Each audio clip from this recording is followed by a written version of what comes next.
Coucou chez vous, j'espère que vous vous portez bien.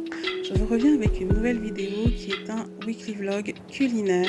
Donc je vous propose plusieurs recettes, notamment du poulet DG, du couscous, du riz sauté au porc frit, un gratin de pommes de terre, vous verrez, et des pains pizza. Je vous mettrai en barre d'infos tous les liens menant à ces recettes sur ondouceurmaison.com. Voilà, c'est parti pour cette nouvelle vidéo. Alors là, je suis en train de cuisiner du poulet DG. Donc là, le poulet, j'ai commencé à le frire. Alors, en réalité, ce sont des cuisses de poulet que je fais pilon et aux cuisses, façon DG. Je dis façon DG parce que je n'ai pas coupé en tout petit comme normalement on doit le faire dans le poulet DG. Je vous mettrai en lien, en barre d'infos, tout ce qui concerne le poulet DG. C'est un article que j'ai fait il y a très longtemps aussi, sur ondouceurmaison.com. Comment est-ce qu'il doit se présenter, comment on le fait, l'historique, etc., etc. Là, c'est vraiment des cuisses de poulet façon poulet DG. C'est mon fils qui m'a commandé ça à son anniversaire. Il avait envie de manger ça, notre quatrième fils. Donc voilà, alors ce que je voulais surtout partager avec vous, c'est comment est-ce que je procède. Moi, ce que je fais, c'est que j'assaisonne le poulet et je le fais cuire la veille. Donc je le fais cuire dans un assaisonnement qui est fait à base de graines d'api, de pébé ou pépé, la fausse muscade ou muscade africaine, de gingembre, d'ail, alors il y a du persil écrasé, poireau écrasé, qu'est-ce que je mets? Je vous ai dit, une janson donc écrasée, donc plein d'aromates, vraiment ça c'est vous qui voyez, même au niveau des épices, à vous de voir. Moi vraiment c'est essentiellement ail, poivre, il y a de l'oignon aussi, il y a un peu de curry, c'est vraiment au goût de chacun. Vraiment, c'est vous qui voyez ce qu'il faut faire. Mais ce qui est intéressant, c'est de rajouter quand même un peu de graines d'api, de janson et du pébé. Ça va apporter un très très bon goût au poulet DG en général. Donc, je fais cuire le poulet la veille. Je laisse toute la nuit. Et le matin, donc, je le fais frire et je l'essuie bien pour pas que ce soit huileux. D'ailleurs, dans le bouillon, la manière dont je fais cuire le poulet avant, il y a une vingtaine de minutes, pas plus. Il n'y a pas d'huile, il n'y a pas de matière grasse parce que le poulet DG, sauf si vous le faites autrement, je vous dirais, le poulet il est frit et il y a aussi la banane plantain qui est frite. Donc là, le lendemain, je fais donc frire le poulet comme ça. Je ne sais pas si ça se voit, voilà. Là, donc les cuisses de poulet, je vous ai dit. Et j'ai rajouté donc dans le bouillon qui restait des carottes en rondelles. Je vais vous montrer, voilà, des carottes en rondelles, mais un petit peu épaisses et coupées un peu en biseau, parce que c'est plus joli. Voilà, avec des feuilles de laurier et tout. Et je vais rajouter des poivrons. Il y a 3 poivrons, rouge, vert, jaune, que je fais blanchir. Je les coupe, je les fais blanchir pour qu'ils soient plus digestes. Sinon, le poivron est indigeste. Donc, je fais cuire un petit peu avant à l'eau. Je rince à l'eau froide et je rajouterai après. Là, je fais cuire un peu les carottes. Voilà, il faut que ça reste quand même un peu craquant. Et je rajouterai donc les poivrons. Et j'ai déjà fait frire également mes rondelles de banane plantain. Alors, si vous voulez que ce soit moins gras, les bananes plantain, vous pouvez ne pas les faire frire, donc les faire cuire dans le bouillon avec les carottes comme ça directement, coupant en rondelles, sans que ça ne frie. Et le poulet, si vous préférez, vous pouvez en fait, une fois que vous l'avez fait pré-cuire à 20 minutes, le faire griller au four aussi. Un peu comme du poulet yassa, vous faites griller au four et après vous rajoutez à la sauce. Voilà pour les petites astuces. Je vous montrerai ce que ça donne. Voilà, donc là je vous montre ce que ça donne. Je vais pas le servir tout de suite parce que j'ai plein d'autres choses à faire, je cours un petit peu. Mais il est prêt en fait. J'ai rajouté les bananes plantain, donc vous voyez. Faut pas qu'il soit trop rouge, etc. Je vous ai dit, j'ai écrasé poireaux, céleri, donc graines d'api, c'est-à-dire une encens, pépé ou pépé, donc la fausse muscade. Qu'est-ce que j'ai mis? J'ai aussi mis un peu de basilic, j'ai mis pas mal d'aromates, j'ai mis une tomate ronde, c'est largement suffisant. Ça c'était écrasé, plus toutes les épices, etc. que vous choisissez de mettre. Donc voilà, et je vous rappelle que je vais vous mettre le lien de vraiment tout ce qui concerne le poulet DG et j'essaierai de prendre aussi une photo. Là je cours comme c'est l'anniversaire de mon fils et en plus je dois aller chercher ma fille et autres et on doit terminer. Heureusement j'ai fait la table hier, donc voilà. Oui, je vous montre. Je n'ai pas mis de haricots verts, mais vous pouvez mettre des haricots verts aussi. Hein. Dans le poulet DG, on met poivrons. Donc moi, j'ai mis les 3 poivrons, vert, rouge, jaune. Je n'ai pas mis, j'ai mis des carottes, mais j'ai pas mis de haricots verts. J'ai laissé tout comme ça et voilà, et les bananes plantain. Donc voilà pour ce poulet DG. Et moi, je cours pour la suite. Alors, je vous reviens avec une recette aujourd'hui vite fait bien fait. Enfin, vite fait bien fait. Je vous montre vite fait bien fait ce que je fais, mais c'est pas vite fait bien fait parce que la viande doit mijoter. C'est du couscous. Là, je vais le faire avec de la viande de bœuf, tout simplement, une seule viande. Des fois, je fais de viande, des fois, je fais aussi un couscous royal avec les merguez, etc., plus la viande. Là, c'est vraiment juste de la viande de bœuf. Ce que je vous invite à faire, c'est d'aller sur Douceur Maison, donc mon site que vous commencez à connaître, où tout est accessible et gratuitement depuis plus de 15 ans. Vous tapez couscous et vous aurez toutes les astuces, etc. pour faire un bon couscous maison, les astuces pour le faire plus rapidement, etc. Vous verrez. Voilà, il y a pas mal de recettes. Allez-y, n'hésitez pas. Si vous avez des questions, n'hésitez pas à me les poser également. Ce que je voulais vous montrer, alors je vais déjà mettre moi mes oignons, échalotes dans mon huile chaude à revenir là. Et je vais vous montrer 2 livres qui sont super sympas en fait. Ils sont super sympas. Je vous mettrai les liens en barre d'infos là. Je mettrai les liens pour pouvoir retrouver ces livres via internet. Et puis si vous les trouvez ailleurs, pourquoi pas. Hein. Moi je fais depuis un moment, c'est mon époux qui me les a vu faire. Et c'est vrai que ça peut vous inspirer pour faire des recettes orientales. Moi j'aime beaucoup tout ce qui est livre. C'est vrai que maintenant on a tendance à aller directement sur internet. On ne prend pas trop le temps de regarder des livres et tout. Et moi je suis restée livre depuis mon enfance, c'est comme ça. Et j'ai quand même pas mal initié mes enfants aussi comme ça. Bien qu'ils aillent aussi sur internet. Mais le papier, la matière papier, etc. moi me plaît toujours autant. Donc je vais vous les montrer après à vous de voir. Alors j'ai lavé ma viande de bœuf là avec de l'eau chaude et du vinaigre. Voilà, bien, j'ai pas mis de citron là, c'est vraiment que vinaigre et eau chaude. Lavez bien votre viande après l'avoir détaillée et même si elle arrive sous vide, lavez.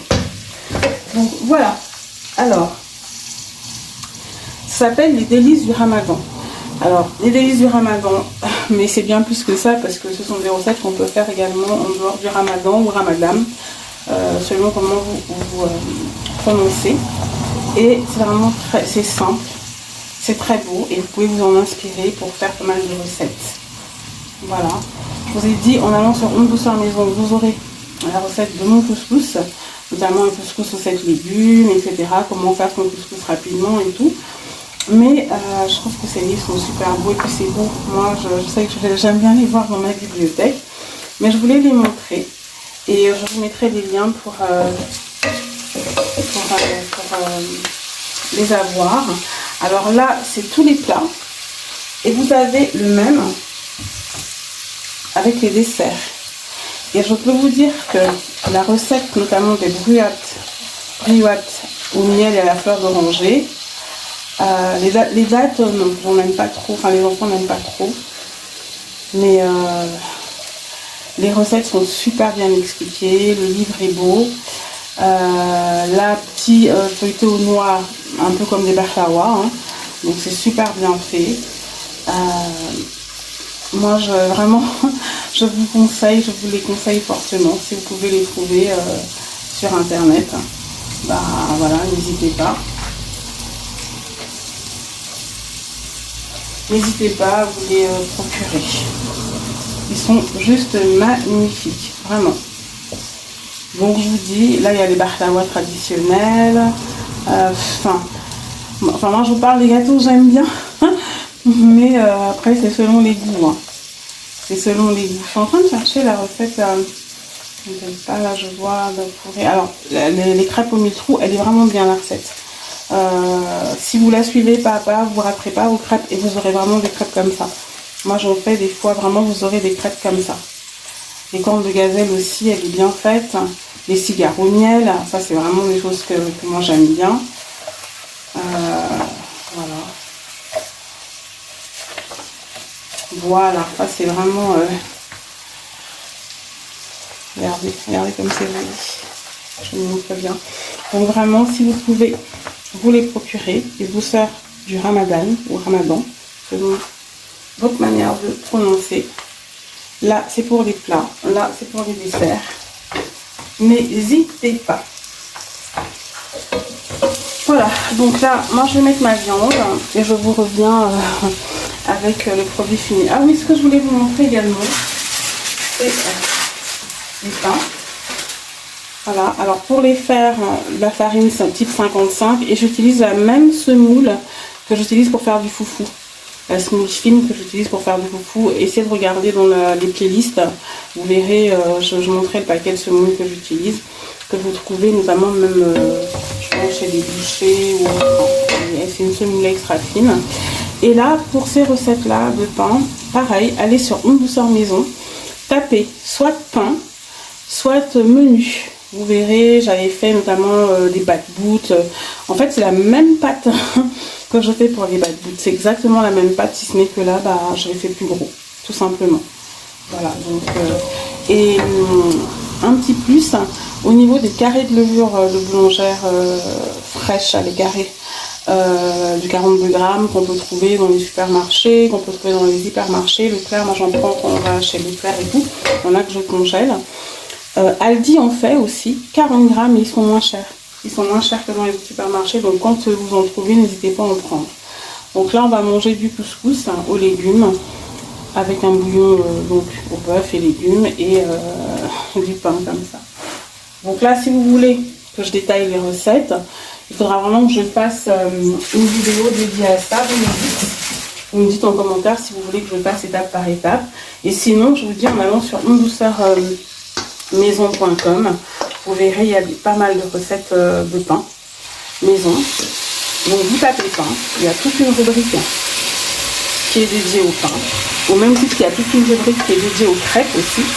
Donc vraiment, tapez pain, vous verrez. Et également, tapez menu dans la barre de recherche ou suggestion menu. Et vous verrez, parce que je sais que j'ai proposé, il y a pas mal de pains, type naan, pita, bat-bout, etc. Donc allez-y. Moi je vous reviens donc tout à l'heure avec le produit fini. Là, le temps que le bœuf mijote. Alors moi, vous avez vu, j'ai fait revenir oignons et échalotes. Je n'ai pas encore salé parce que c'est du bœuf et que le sel a tendance à faire durcir le bœuf. Là, je vais d'abord faire saisir la viande et après j'y mettrai, j'ai mon mélange d'épices, dont du ras el hanout pour le couscous, et puis je rajoute d'autres épices moi-même. Je vous ai dit, au niveau des épices, c'est l'habitude, il faut vraiment savoir doser. Quand il y en a trop, c'est pas bon. Attention, c'est voilà, il faut vraiment doser. Donc voilà, et je rajouterai ça après. Là, je fais d'abord saisir la viande. Et puis après, j'ai coupé une partie des légumes parce que j'en ai une autre. Il y aura aussi des pois chiches dedans. Là, j'ai pris un piment vert comme ça pour l'odeur. Je mettrai dans le bouillon tout à l'heure. Je souhaitais en avoir des plus petits, mais il n'y en avait pas. Il y avait des gros comme ça, donc j'ai pris quand même. J'ai pris quand même. Je vous reviens donc tout à l'heure. Voilà pour le résultat final. Donc là, le bouillon est prêt. Alors, ce que je voulais vous dire, c'est que pour ce bouillon au bœuf, vous avez dû voir au début, enfin vous verrez, j'ai coupé, vous savez, les courgettes. Il y en a que j'ai coupé en tronçons. Je les ai enlevées quand elles étaient bien cuites, je les ai écrasées et je les ai remises à l'intérieur. Un peu comme quand on fait la shorba. Parce que c'est une manière pour moi que les enfants mangent tous les légumes en fait. Et il y en a que j'ai coupé en rondelles, d'autres courgettes que j'ai coupées en rondelles, voilà, pour laisser quand même un petit peu des légumes visibles. Mais sinon, il y a de la tomate, il y a du navet, il y a des pois chiches, voilà. Il y a le piment là que je vous ai montré au début, qui a bien cuit, je vais l'enlever parce que ça a vraiment bien parfumé. Donc c'est suffisant. Donc voilà pour le bouillon. Le couscous, je l'ai donc fait directement au raisin parce que c'est pour nous. Si j'avais les invités, j'allais faire les raisins à part. J'allais les faire revenir avec un petit peu d'oignon, les mettre à part à table. Et puis les gens qui aiment le raisin en mettent, ceux qui n'aiment pas, comme ça, n'en ont pas. Là, c'est pour la maison, on aime tout ça. Donc j'ai fait un couscous sans épices, tout simple. Si ce n'est que là, j'ai pris le temps de le faire, donc je l'ai fait en 2 fois. Donc à la vapeur, après je tâche bien les grains, etc. Je laisse reposer, je remets. Là, j'avais vraiment le temps de faire comme ça. Mais comme je vous l'ai dit, je vais vous mettre en barre d'infos le lien vers Home Douceur Maison et taper couscous en barre de recherche sur Home Douceur Maison. Mais je verrai même si je ne peux pas vous mettre directement le lien, comme ça vous aurez la recette. Pareil, en allant sur Home Douceur Maison, vous aurez la recette des pains, des bad-boots, des pains maison, etc. Vous tapez pain ou suggestions de menu. Vous verrez, j'en avais proposé comme les nanes, etc. Donc voilà, je vous ai parlé au début d'une semoule que j'utilise. Vraiment, moi c'est cette marque, le Renard. C'est avec ça que je fais mon foufou de semoule. Et c'est avec ça que je fais toutes mes pâtisseries, enfin la boulangerie plutôt maghrébine comme ça. Donc tous les pains, même les msemen, tout ça, c'est avec ça. C'est avec cette semoule là. C'est pour moi vraiment la meilleure. En tout cas celle qui me convient. Donc voilà pour la suggestion du moment. Alors aujourd'hui je vous reviens avec une recette de riz sauté au porc. Donc c'est un plat unique et il sera accompagné, enfin je le propose à mes enfants avec des rondelles de concombre ou de la salade. Voilà, c'est assez complet et du pain pour certains. Donc pour ce faire, j'ai du sauté de porc. Alors, il est encore dans son sac de congélation parce que je voulais vous montrer. Quand je l'achète, donc quand j'achète du porc, donc je le découpe de plusieurs manières et je le lave, etc. Donc avec de l'eau vinaigrée et citronnée. Et après, je l'assaisonne. Donc là, je l'ai congelé assaisonné. Alors, c'est vous qui voyez pour les assaisonnements. Moi, en gros, il y a de la persillade, du poivre, du sel, du gingembre. J'avais mis aussi des épices qu'on utilise pour le massalé, comme je savais que j'allais le faire sauter comme ça avec du riz. Mais c'est vous qui voyez vraiment les épices que vous souhaitez mettre. Donc voilà ce qu'il faut donc pour cette recette. Il faut bien entendu du riz. Alors, vous pouvez utiliser du riz basmati ou du riz parfumé. Moi, là, c'est du riz parfumé que j'ai déjà fait pré-cuire un petit peu. Et je vais terminer la cuisson donc tout à l'heure avec les ingrédients. Donc voilà. Au niveau des quantités, pareil, c'est vous qui voyez. Vraiment, je vous montre le procédé. Après, c'est vous qui voyez comment vous faites. Donc, j'ai coupé 2 tomates rondes comme ça, de saison, donc 2 tomates rondes. Il y en a encore pas mal, elles sont assez bonnes. J'ai du concentré de tomates. Les quantités, c'est vous qui voyez. J'ai un mélange d'oignons jaunes, de poireaux. Alors, c'est un poireau, enfin la moitié d'un poireau. D'échalotes. Et bien sûr, des feuilles de laurier. J'ai des carottes que j'ai coupées. Elles sont très très bonnes. Les carottes de Gironde font partie des meilleures carottes qu'on trouve en France. Donc elles sont super bonnes. Je m'en sers pour les recettes salées, mais aussi pour des recettes sucrées telles que le carrot cake ou autre chose. En tout cas, je sais que je filmerai, je vous montrerai. Voilà. En plus du laurier, là, je vais rajouter du basilic que j'ai dans mon congélateur. Donc quelques feuilles de basilic. J'utilise de la sauce soja, un petit peu d'aromate, je verrai s'il y a besoin. Cette huile que vous connaissez maintenant, cette huile à l'ail.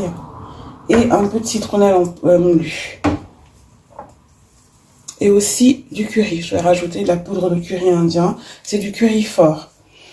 Donc voilà, je crois que je vous ai tout montré. Sachant que la viande qui est assaisonnée, là, j'ai aussi mis de l'ail. Je vous ai dit les aromates, enfin les épices, etc. et de l'ail aussi. Donc voilà. Donc je vais commencer par faire cuire cette viande, quoi, même pas une dizaine de minutes.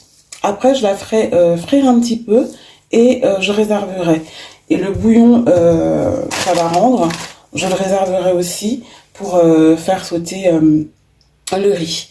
Donc à tout de suite pour, enfin tout de suite pour vous et à tout à l'heure pour moi pour la suite. Voilà, donc là j'ai fait frire le porc une fois qu'il a cuit une dizaine de minutes, hein, donc vous voyez, voilà. Et j'ai recueilli le jus de cuisson. Quand vous le faites cuire une dizaine de minutes, ne rajoutez pas d'eau, ça suffit largement. Et je vais donc pouvoir commencer à préparer donc le riz sauté en tant que tel avec ce que je vous ai montré tout à l'heure. Je vous reviens donc avec le produit fini. Et voilà pour ce riz sauté au porc. Pour pouvoir le réussir, il faut vraiment prendre le temps de faire cuire votre riz, toujours avec du papier à l'huile comme ça, et le couvercle, et vous laissez cuire vraiment un peu. Vous pouvez faire le même avec du riz basmati, alors ça n'aura pas le même aspect. Là c'est du riz parfumé, donc voilà. On va prendre une fourchette, ma fourchette de tout à l'heure. Voilà ce que ça donne. Vous voyez, et c'est super bon.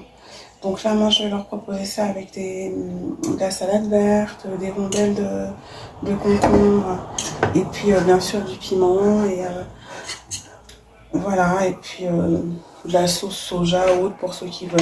Alors pour les plus gourmands de mes fils, souvent, ce que je fais en plus, c'est que je fais un œuf au plat. J'essaierai de trouver les photos que j'avais partagées sur Instagram et les mettre comme ça, vous verrez ce que ça donne. Je sers le riz et tout et je mets un œuf au plat par-dessus. Ça pour les plus gourmands, mais ça fait vraiment un plat complet et c'est super bon. Voilà. Voilà pour la proposition du jour.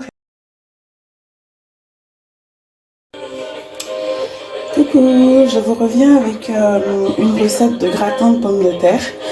Alors, déjà je vous le dis pour ne pas oublier après, en allant sur undouceurmaison.com, vous tapez pommes de terre et vous aurez une kyrielle de recettes de pommes de terre, dont la recette du gratin dauphinois, etc. Là c'est une idée toute simple, j'ai fait pré-cuire les pommes de terre que j'ai coupées en rondelles, tout simplement dans de l'eau salée avec des feuilles de laurier de mon jardin.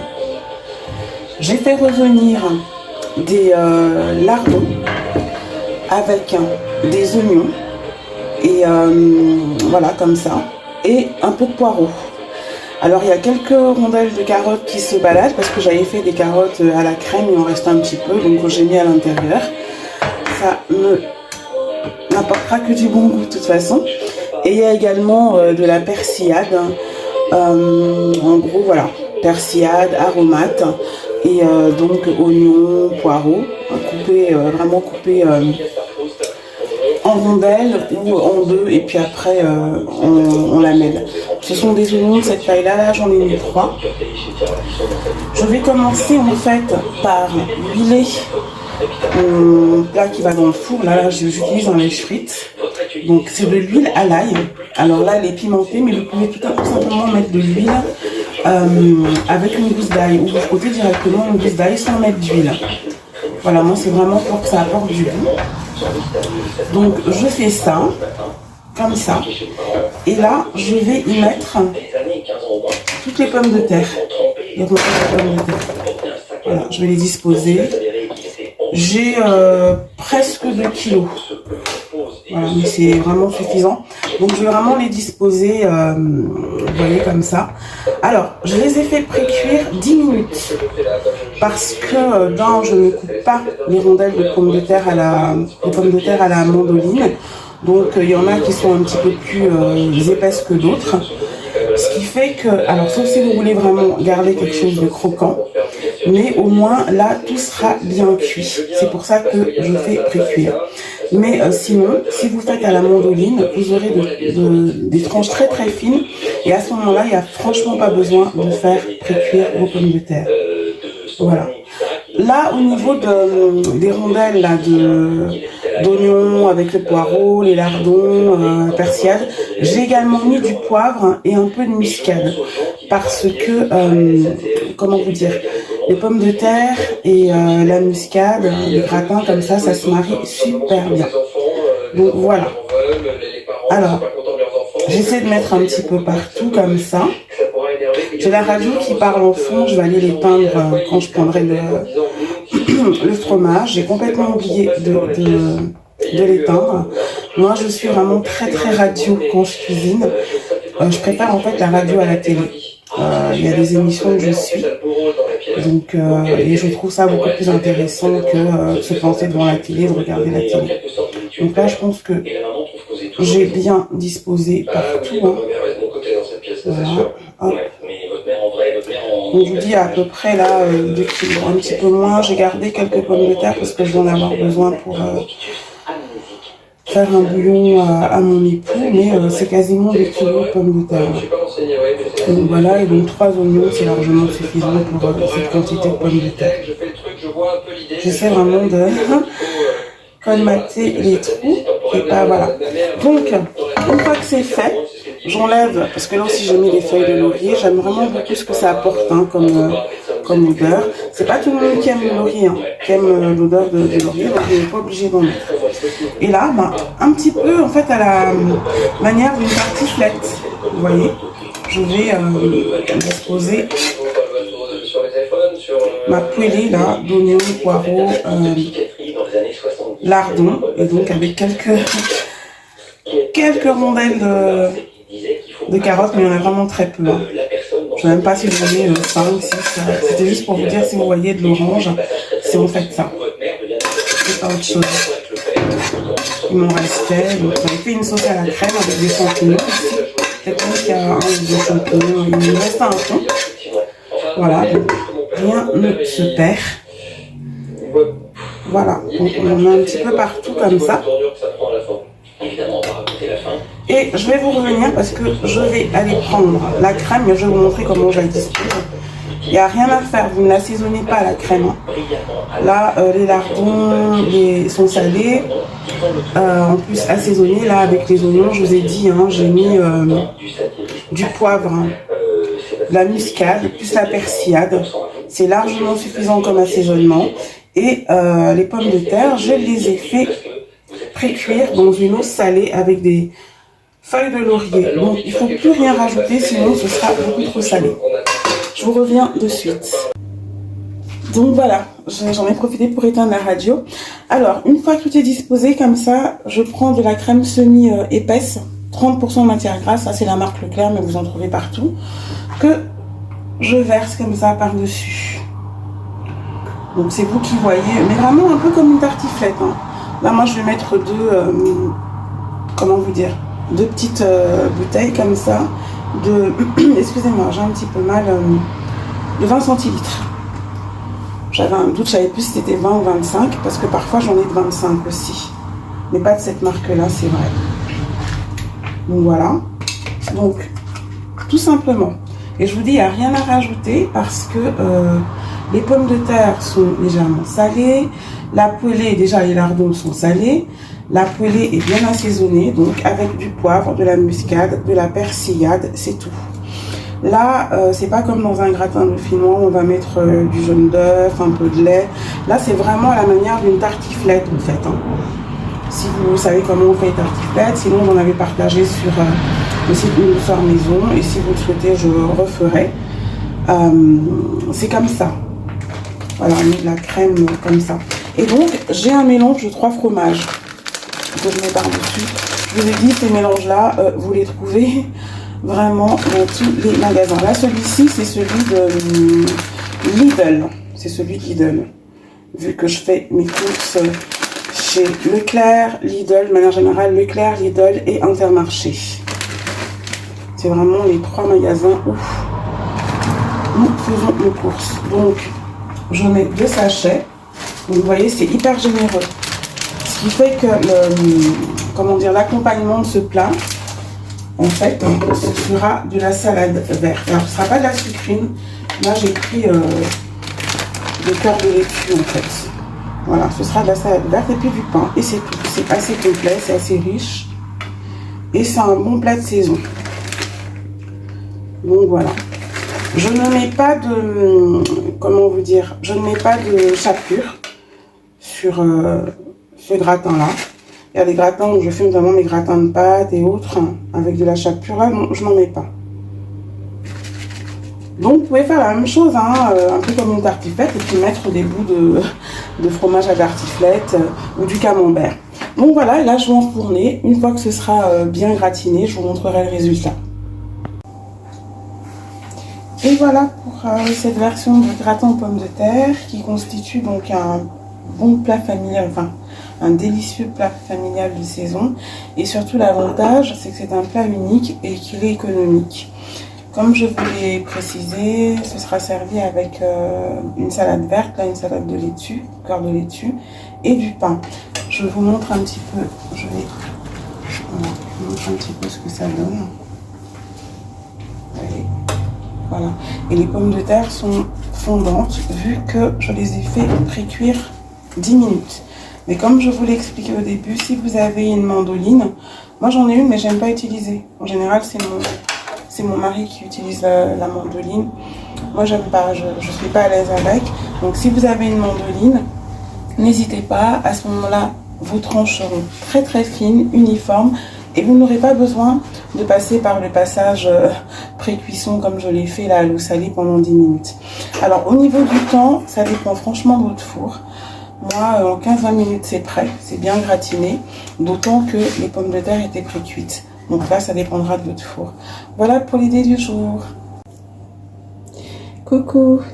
Alors là, pour ce vendredi, vu que j'ai fait pas mal à manger pour la salade, un petit peu d'épinards, ce qu'il y en avait aussi, et je leur fais donc ces pains pizza, je vous en ai déjà parlé. Voilà, il me restait des baguettes un petit peu passées, donc pas question de faire du pain perdu parce que il y avait pas mal de choses sucrées là. Donc je leur fais ça et ça va être un accompagnement donc pour des soupes, de la salade, vraiment des choses assez légères et des fruits en dessert, fruits et compotes. Alors pour ce faire, donc là je fais avec de la baguette un peu passée. Je suis désolée, hein, j'ai un appareil qui sonne. Et je vous ai déjà parlé de mon huile favorite, donc cette huile pimentée à l'ail avec laquelle j'ai imbibé le pain. Donc voilà, j'ai fait une sauce tomate avec de la persillade et il y a des tout petits bouts de carottes aussi. Donc vraiment bien assaisonné, un petit peu comme on fait les sauces tomates à la napolitaine, vous savez. Et je vais donc mettre sur ces tranches de pain, je mettrai de l'emmental, comme ça tout simplement râpé, et ce fromage italien par-dessus, et de l'origan. Je vais faire sur une tranche, comme ça vous verrez, et puis bon, je vous montrerai sur une tranche ou deux parce que j'en ai pris beaucoup là. Voilà, comme ça. Donc je vais répéter cette opération sur toutes les tranches de pain, là. Donc les pains pizza. C'est vraiment une recette que j'aime bien pour tous les jours, parce que, enfin pour tous les jours, vous me comprenez, pour les jours de semaine, etc. Alors quand je fais, c'est une fois par semaine, pas plus. Parce qu'en fait, elle est anti-gaspi et on a toujours un peu de pain passé et puis c'est rapide. Et vraiment, les enfants aiment ça. J'en ai fait aussi à leurs amis, bah, ça leur a donné des idées. Alors parfois, je mets aussi, je fais ma sauce tomate comme ça, mais avec du thon ou avec de la viande hachée. Vous pouvez même faire avec tout ce qui est charcuterie, hein, charcuterie italienne, jambon, etc. Là, j'ai vraiment fait simple parce que le repas était copieux hier et puis il y en a qui ont aussi remangé à midi, pas mal. Donc c'est largement suffisant avec une soupe hein, ou de la salade verte. Et vraiment une salade verte sans rien. Donc voilà comment je vais procéder pour tous les pains et puis je vais enfourner et pour toutes les tranches de pain. Et je vous montrerai ce que ça donne à la fin. Et voilà donc pour ces pains pizza qui seront donc l'accompagnement du souper ce soir. Donc soupe, salade, etc. comme je vous l'ai dit tout à l'heure. Là, j'en ai quelques-uns en plus. C'est largement suffisant. Même 2 déjà par personne, c'est pas mal. Et sinon, bon, ils en prennent parfois un peu plus. Et sachant que ces pains pizza font également, constituent un apéro assez sympa et économique. Donc en plus de petits légumes qu'on va tremper dans des petites sauces. Là en ce moment il y a des carottes, donc pensez à faire du houmous de carottes ou du houmous de pois chiches. C'est beaucoup plus digeste. Voilà, donc il y a les fêtes qui arrivent, là ça peut être des idées économiques, sympathiques et que les enfants, même les adultes, hein, aiment bien. Donc voilà, c'est ainsi que ce weekly vlog culinaire s'achève. Je vais faire un montage avec donc je pense 5 recettes, hein. Je crois que j'en ai 5 parce que j'essaie toujours de faire de lundi à vendredi, parfois en introduisant des petites vidéos que j'avais filmées avant, donc je verrai comment je vais vous faire ça. Et je publierai, bon, comme je l'ai déjà dit hier, je pense dimanche. Voilà, je mettrai en miniature, je remettrai du moins en miniature la vidéo de notre table et surtout des spécialités culinaires que j'ai préparées pour Thanksgiving, là, hier, vu que j'en parlais tout à l'heure, et comme ça vous pourrez voir. Et sinon, si vous voulez d'autres idées, en plus de la playlist de suggestions de repas, recettes, etc., où il y a déjà pas mal de recettes. Vous pouvez également aller sur ondouceurmaison.com et vous y trouverez énormément de suggestions de recettes, de menus pour les fêtes. D'ailleurs, ce que je faisais il y a un bon moment maintenant, hein, une dizaine d'années. Je fais plus trop ça, mais ça donne des idées encore aujourd'hui, hein. Donc voilà, je vous dis à très bientôt, prenez bien soin de vous et des vôtres vraiment, parce que la vie est fragile. N'hésitez pas à leur témoigner votre amour d'une manière ou d'une autre. Comme je le dis moi à chaque fois depuis maintenant très longtemps, je l'écrivais sur Une Douceur Maison souvent sur Facebook. Cuisiner, c'est aussi aimer. Donc d'une manière, d'une autre, peu importe à votre façon, que ce soit en privé, que ce soit publiquement sur les réseaux sociaux. Il y a des gens qui disent parfois que quand on s'aime, on n'a pas besoin de le prouver sur les réseaux sociaux, que nenni. Quand on s'aime, on fait un peu ce qu'on veut, donc on peut le faire de manière discrète, on peut le faire parfois de manière publique, peu importe. L'essentiel, c'est d'être vrai et que les gens qu'on aime, nos essentiels, ressentent cet amour. C'est ça qui est important. La manière et tout, ça ne regarde que vous. Donc voilà, je vous dis à très bientôt. Demeurez bénis et épanouis. Bisous chez vous.